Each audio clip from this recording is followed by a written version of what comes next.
আমার ছোট মেয়ের জন্য একটু কাস্টার্ড বানাবো।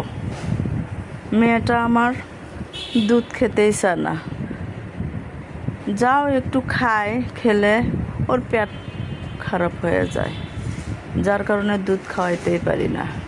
এই জন্য কাস্টার্ড বানিয়ে রাখবো ফ্রিজে, পরে ওর সাথে ফল মিশিয়ে খাওয়াবো।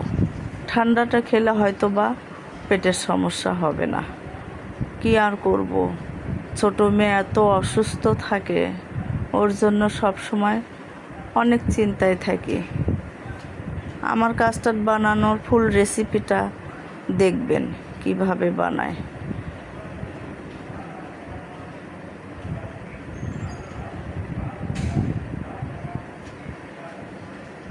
আমার কাস্টার্ড দেখে কেমন লাগলো কমেন্টে জানাবেন।